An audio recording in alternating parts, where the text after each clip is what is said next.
inverter SF Sonic 900 model hi athat lo dan chu a backup zong chu na thaveka amai ro chu current alu hianin a current hi tlang theilo chuanin a charge theilo bok hela indicator hi chon charging angin signal chu perenga ma se charging ma chok theilo ni chu kan hong chin vela athat lo dan taka hi chu helai battery han connect zonga relay ron on zeu akha hi zok he ni ta aron on rezeu don ni chuanin current ron lu huna khanin hemi relay zok hi ain on ve le thung tur ta chu tak chu hemi relay on tu ve a hianin ta khwarin transistor NPN transistor om ta ni khu original a chuanin hela 1F NPN akeve lampang ber base collector emitter kal kha ni ta chuanin 1F hi NPN ani ta heti lampang a hianin 1F ti tho ni ta maro chu NPN transistor tor thomi 1P khan kan thak china alo on zo lo wa hemi relay hi hemi current alu zonga in on tur relay zok hi ain on thei chong lo ni chu wang chuanin a signal mana kha e adu sensitive dewani karinga helam pangami hi helam pangina man i n transistor kha 1F kha helama ka vuwa chon helam panga 1P ka vuwa kha helama ka vuwa ta thunga tikha chuanin hemi relay po hi aron on thei ta ti chuanin a thapa ngai ta ni tuna hianin battery line hi kan connect anga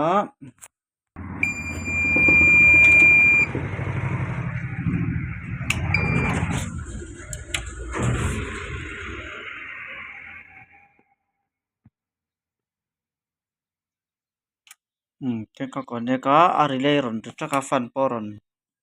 virzok ta hi cha toble mai tur ta chuanin hi a backup hi kan on ma sap patanga hiaron enga chuanin ama kha chuanin hemi switch in on chunga current ron lu khanin a kiu ta wanga a hemi output apan current a pe chuak theilo ta ni chu tuna hianin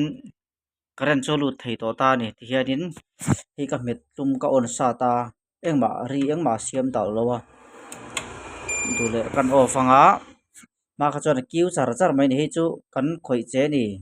ti signal kham ani me tu na ron bip zau kha chu chuanin heta hianin hmang pa in kan hi backup zong han kan manga hei charge o a chuak thali to hen 6 ampere in a charge ani a charge kal thange yem ti kan chian don ani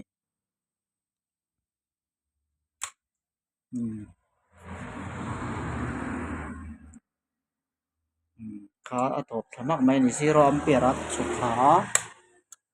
current ka on le ta a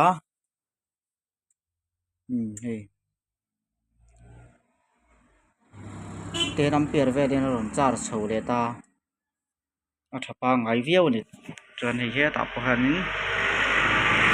charging indicator te pon phia tura hian a voltage ron pek choi kan te don ni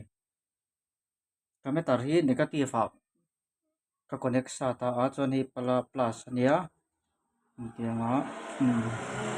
14.2 14 volt vel hi ron chhok ta ni a charge chu kal tha di na nia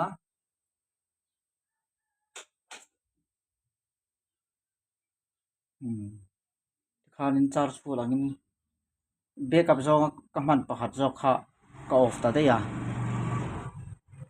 chuanin current plug kan off anga inverter hi battery volt khanin DC volt zok khan chu thata ni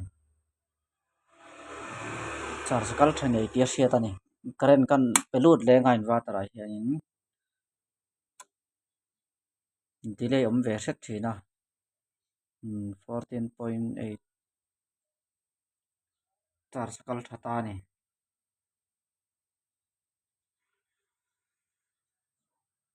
ka soitel du pakhat chu current kanan pek lua output a pek chhuwa thei lo chuanin output ni AC kha pek chhuwa thei lo chuanin number 1 a chuanin a relay hi thlaka tlak a relay hi check emaw thlak thin emaw ma sak tur ni chumi no pawla that lo chuanin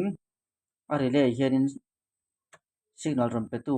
a transistor ron pe tu signal ron pe tu te kha a tha em ti kha check a ngai ta ni tuna pawh kan soi ang khan 1F transistor NPN transistor kha that lo wangin relay hi ron in on thei lo ta chu chuanin transformer a hianin volt kha pe lut thei lova output AC kha pe chhuak thei lo bawk ta chu wanga charge thei lo le output chhuak thei lo kha ni ta mai ni